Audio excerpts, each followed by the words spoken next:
Welcome everyone. My name is Kassy Grosser, and I am very excited to talk with you more about obtaining a student visa.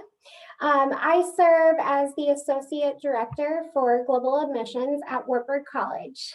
Wartburg is a small liberal arts school located in Waverly, Iowa. So we're in the Midwestern United States. We're super friendly, super welcoming, but yeah, I would love to talk with you more about Wartburg in a later time. But today we are going to talk about our focus on student visas. Okay, so usually in the process of the applications and acceptance, this is usually how the process happens for a new student or a prospective student looking to study in the US. So first, they of course apply for admission at a school, then they receive their acceptance decisions, and then they select the right school for them. A lot of times colleges and universities will ask students to submit an enrollment fee or some sort of deposit that indicates that the student is serious about attending that college or university. So usually that's a natural next step for a lot of our colleges. Then at that point, a lot of universities and colleges will issue admissions letters and I-20s based on your enrollment fee after we receive that payment. Typically, those documents are mailed directly to the student. It's actually, of course, COVID, there were some changes within SEVIS, but usually it is a best practice for us designated officials at the schools to mail that directly to the students. So just be aware of that.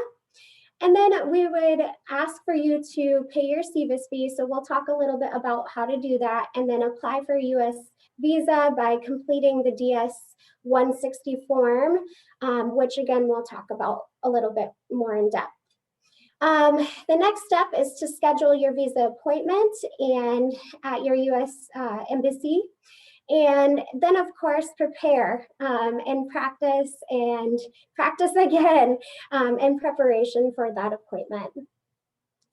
And then, of course, prepare to travel to the US. So we will touch on, we're going to start here at the receive the admissions letter and I-20s to talk about that a little bit more.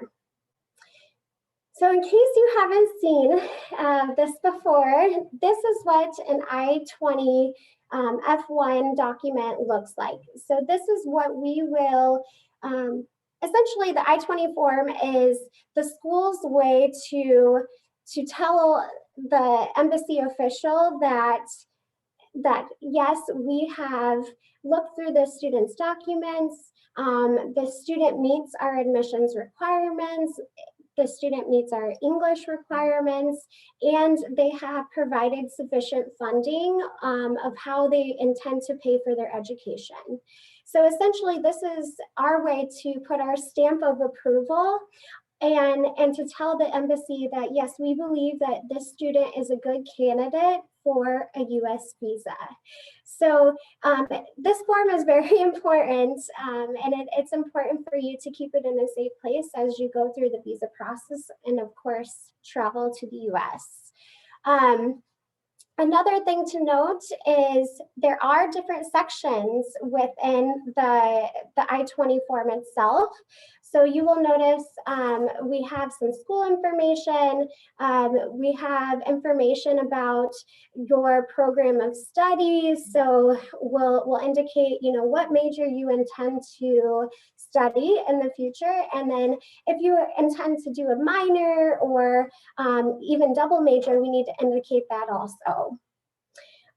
There's also a section which states what your program start date would be, and that is a really important important aspect to the form, and it's what a lot of our I guess the boarders will pay attention to when you arrive. So it's important that that you look at that document, you look at the program start dates, and make sure that everything looks to be correct from what you understand.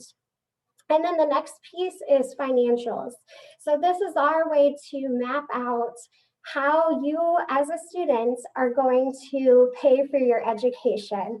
So, so again, like I said, we need to make sure that we see financial documentation. Sometimes counselors will ask students to submit ISPA or CSS profile, which tells us, what is your ability to pay. But then also we ask for sometimes banking statements or employment letters that shows that you indeed do have resources to fund the remaining costs of your education.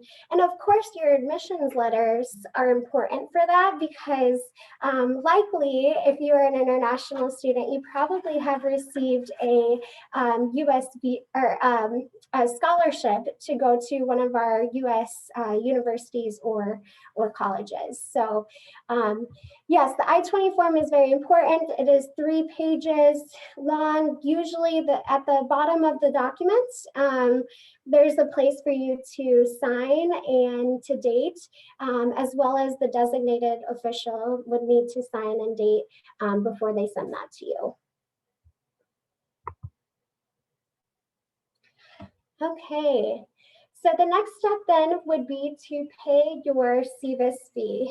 And the CVIS fee is essentially, it activates your student account with the Student and Exchange Visitor Information System. This is a system that we as professionals use to keep track of your educational experience while you're studying in the US. It is a federal database, so that's how we issue the I-20 form. And then of course, if you change your major, we need to update that information, or if you change your housing arrangements or addresses, we need to make sure that we are inputting all that information into the system. So the CVIS fee activates all of that for you as a student. It is $350, and there are many ways that you can make that payment by credit card, check, money order, or Western Union. It is important to know that some countries are required to complete the payment in certain ways. So the earlier you start this process, the better, because you never know exactly, if you're going to have to mail in your payment, or if you're going to have to plan to go through Western Union, if that's a requirement. It's just important to start this as early as possible. And it is good to know that the CVIS fee is valid for 1 year. So if for whatever reason you decide that you're not ready to go to college, but you already paid the CVIS fee, and maybe you just want to take a break and maybe defer to the spring semester, you are able to do that, and your CVIS fee will still be valid. This is required before you go to your visa appointment. So you're expected to actually take your receipt with you to your appointment. So you will need to do this beforehand. There's a couple of pieces of information that you obviously will need, such as your CVIS school code, which will be listed on the I-20, and then your CVIS ID number, which is also listed on the I-20 form. But really, your school officials hopefully will be very helpful to you. So if you have any questions, definitely reach out to the school you're applying to or intending to go to. Okay, and then the visa application process. So we talked a little bit about, paying your CVIS fee and submitting the next step, I guess, in the process would be to submit the DS 160 online visa application form. Uh, the application itself will be very thorough and it will ask a lot of information about you. So things like where have you lived in your country, where's your current address, who are your family members.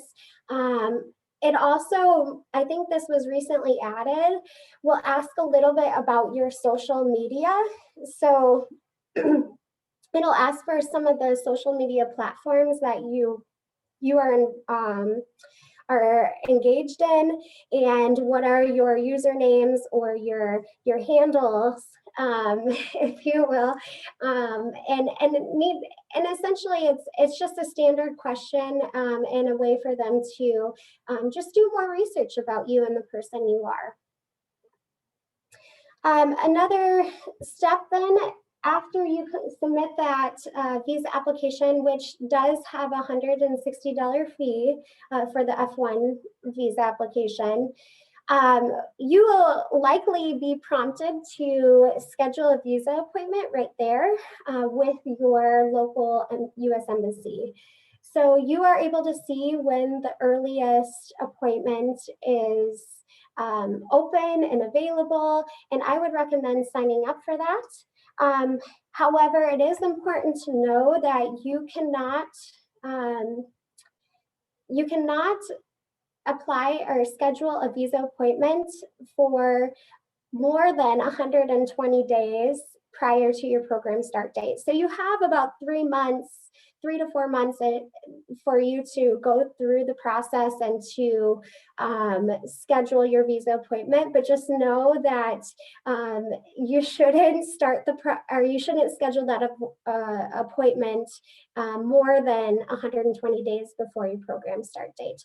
I know a number of my students, especially with COVID, they unfortunately were unable to get a visa for this term. So we're having to advise them, they have to wait until April 18th or whatever it is to schedule that appointment, so that way they can try to come in the fall.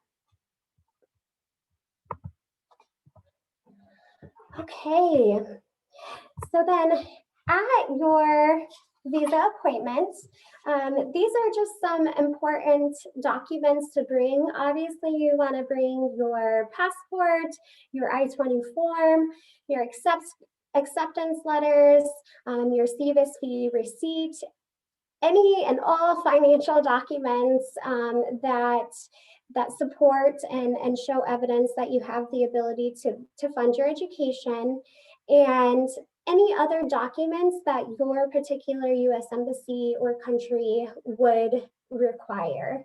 So yeah, make sure that you have all of those with you, typically in a folder would be best. Not always do they ask for these documents within the interview or the appointment. Usually you have about 5 minutes or so to talk through it during this appointment. And usually they're going to ask questions, general questions like, why did you choose this school? What do you hope to do with your education? So not always will they ask to see all of these documents, but it's good just to have on hand and to be able to reference if needed, or if they ask about financials or whatever it might be. And then tips to prepare for your visa appointment. Of course, we would recommend you may be prepared as if you would prepare going into a job interview. So definitely dress appropriately, and remain positive, smile, answer all questions briefly and concise. As much as you can, and in English. That will be important to really express yourself well. So it's good, again, to practice maybe responding to some general questions. Explain your long-term goals and ties to your home country. So it's really important that within this process that you explain to the representative that you do indeed hope to come and study in the US, but what is your long-term goal in hoping to return to your home country, and what how can your education in the US benefit your return and benefit your country after you receive your degree? So that's a really good question for maybe you to reflect on and to be prepared to answer during this appointment. And then, of course, going through the academic and career plan, maybe you have a specific employer within your country that is looking for, a specialized engineer, that you could maybe get that specialization in the US and then be employed with that employer later on. And then again, going back to the financials, make sure that you have reviewed your scholarship information, you understand what's remaining and what will be your responsibility as a student and how you intend to pay for that.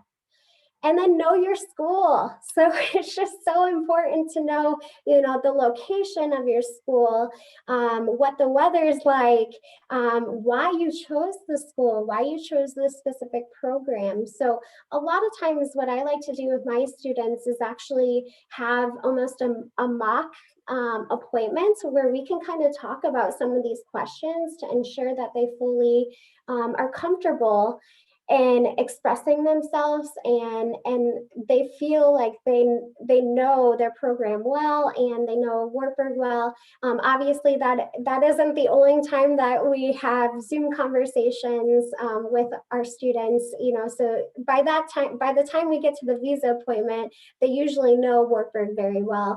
And I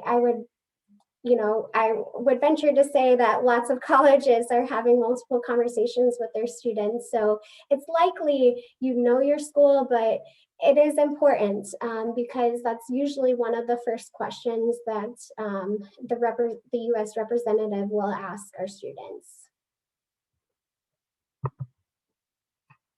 Okay. And then you're all completed with your visa appointments, and typically right there the day of, you usually find out what are next steps. So usually the appointments end in three ways. One, you could be denied. One, you could potentially need further information. So maybe you were unable to provide a document that the officer asked for. So that's an option, and then also approved. So what I would like to tell you though is if you do receive a denial decision after your visa appointment, I wouldn't be discouraged. I have actually seen students who were denied and then try again and be approved for a US visa. So sometimes it happens for various reasons.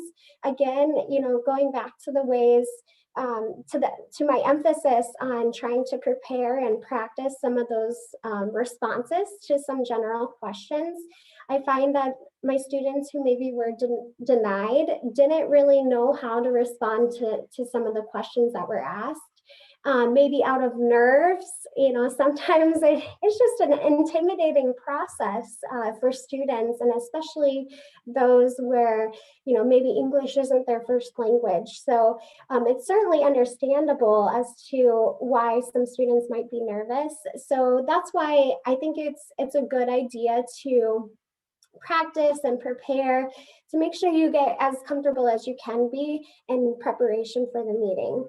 So if you receive a denial, I would recommend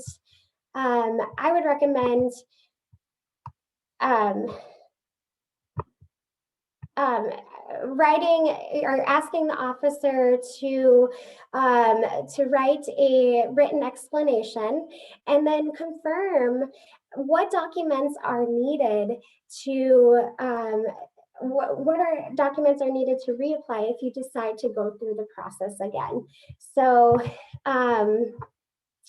hopefully that makes sense for you. And again, I would say just try not to be discouraged because it does happen. But again, students can try again and be approved. And then the next one I would say is, of course, the decision everyone wants is an approval for your U.S. visa. Sometimes they will take your passports, and you might have to wait a couple days, maybe 2 to 7 days, to get your passport back with your visa so they can process. Sometimes they do it immediately, so it just is dependent on what your U.S. embassy, how their operations are handled. And then, oh, excuse me. And then it's good to know that you are allowed to enter the US within 30 days of the program start date. So if you hope to do a little sightseeing, or if you want to visit some friends, you are certainly welcome to do that. But again, it has to be within the 30 days. And it's important to know that you should communicate that with your admissions counselor or the designated school official at your school, so that they're aware that you're in the US. We can see that in the CVIS system. We can see that you've entered the US, but it's always just good for us to know, okay, what are you doing? When do you plan to come to campus? And for us to better prepare for your arrival. And then you must report to school if you decide to come early, or right before the start of the term. You must report to your school by the program start date. It is a legal requirement for you to do that. So just know that, again, communication is key. And we are expecting you, if you come to the US, to arrive to school, because that's the whole intent for you to travel to the US. And then other things that you can prepare for, such as housing arrangements, or packing, or money, travel safety, ground transportation. These are just things that I would recommend for you to prepare for, and for you to maybe think through prior to your arrival, to make sure you have a plan for those things. These are things that we advise our students on before they travel over. I'm sure your school would probably do the same, but just things to be mindful of, and to have a plan for when you arrive. One of the big things I would say, though, it is good to maybe have a small amount of cash, of money, of US dollar, with you, in case something happens within the airport, or maybe you forgot that you need to pay for baggage during transit. So sometimes that happens, or maybe your school picks you up from the airport and they want to go to Walmart to get some necessities before going to campus. Maybe you want to purchase a cell phone. So I always recommend our students have just a small amount of money with them, and then, of course, bring if you want additional cash later on. Of course, you would need to make additional arrangements with your parents or your sponsors, or whatever it might be. Yeah.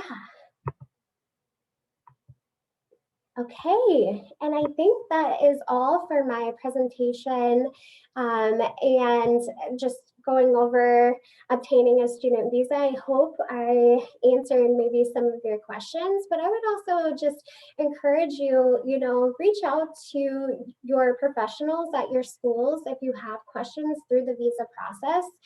I am always eager to help my students, especially those that are kind of going through that, in some cases, overwhelming process in applying for a visa. So know that we are always eager to answer any questions that you might have, but also the U.S. Embassy in your country can also be a really great resource. I would be happy to talk about this and any other, admissions or international student scholarship, financial aid questions in a different conversation. And I would welcome a meeting with you. This is my contact information. You're welcome to reach out at any time. Otherwise, I can field some questions now. So I'll go ahead and stop sharing my screen. and just open it up for any questions. Feel free to type in the chat if you want. Otherwise, we can also, if you feel comfortable in doing so, you're welcome to turn on your camera, and you'll unmute yourself and ask any questions that you might have.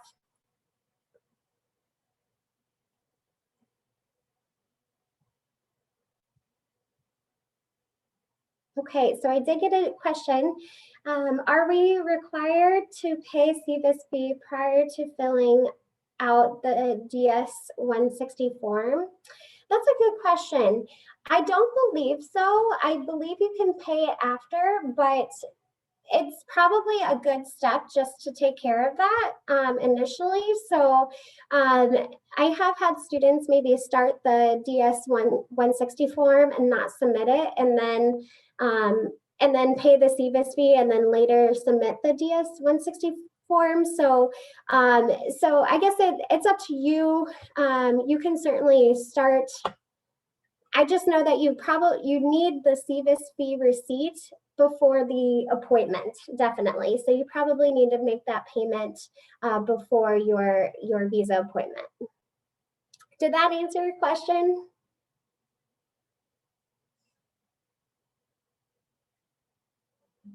Okay, awesome. Great question. Any other questions? Okay.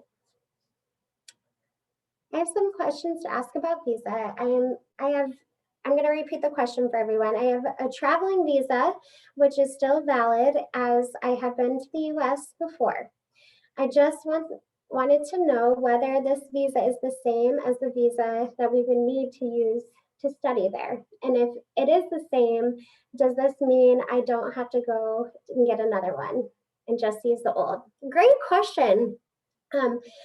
I believe the visa, when you're referring to travel, you probably are referring to a tourist visa, which is actually a different type of visa than the F1 student visa. So unfortunately, you would still need to go through the visa process to try to get an F1 student visa. And usually the expiration dates or the time frame for the validity of that visa, of the student visa, is usually longer than a tourist visa would be. So that's the reason behind it. And also because you now have an F1 status. So it's just a more of a long-term visa than the tourist or travel visa would be. Does that make sense? Okay, awesome. Good questions. What other questions can I answer for you?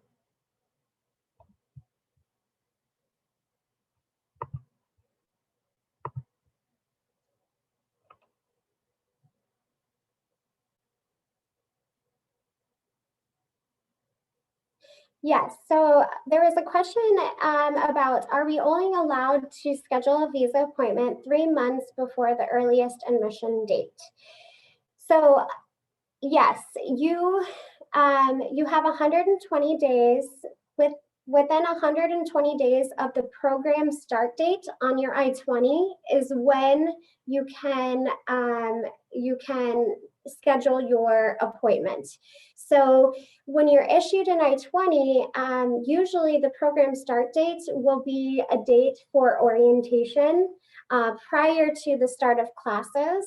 So you have to go off of that date, and you can count back 120 days of time, and that is when, within those months, 3 to 4 months, is when you can start, or I guess you can start the visa application earlier, but you cannot schedule your appointment or your interview unless it's within that 120-day time frame. I hope that answers your question.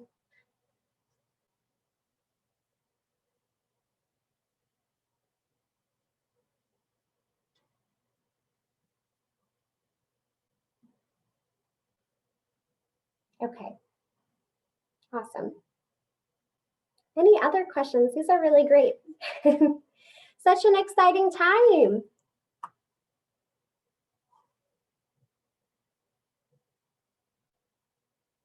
I know the process is, can be very intimidating and overwhelming. But yes, I also like to reiterate the excitement of you being able to actually travel to the US and further your education and get this whole new cultural experience. And it really is an exciting time as well.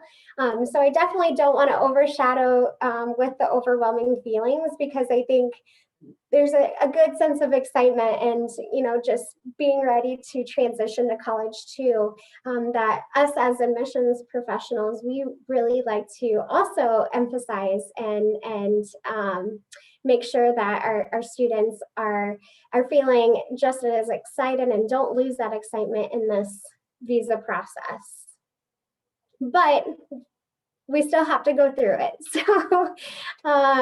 So it's still an important process to pay attention to and to be active in, and also just to communicate with your professionals at your school of where you're at in the process.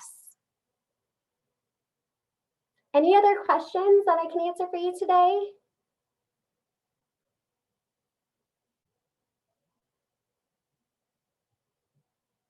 Okay, I think that brings us to our time. Oh, yeah. Oh, okay. So most universities.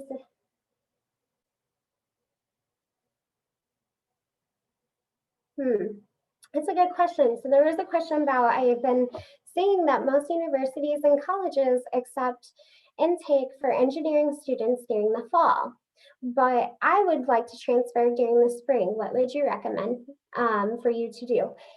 So I would say it depends on the school, honestly. I know that, some schools do they only allow students to come in for a fall term or whatever it might be.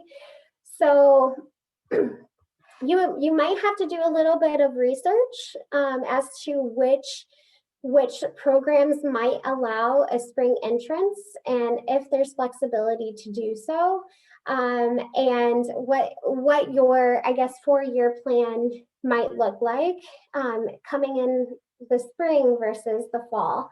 So I guess if I were you, I would probably, select maybe 3 to 5 programs, engineering programs in schools, and ask that specific question to them about, hey, I hope to come in the spring semester. What is that possible? And what would that look like? And what would that mean for the 4-year time frame? Because I still want to graduate within 4 years. But what does that mean if I enter in the spring? So I would recommend just posing that question to the colleges that you are interested in studying at. Hope that helps. Okay, awesome. Anything else? Those are really great questions.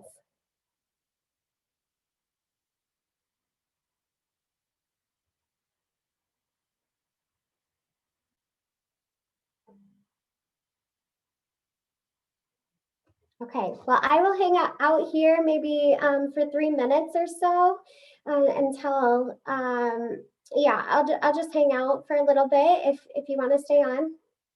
Oh, okay. So you're welcome to stay and chat, have a more of an in-depth conversation if you want. Or, you have my contact information, so please feel free to reach out at a later time. But have a great day. Thank you so much. Thank you, thank you, thank you for coming and attending, and good luck to you all as you start this process of coming to the US for your studies. So have a good day.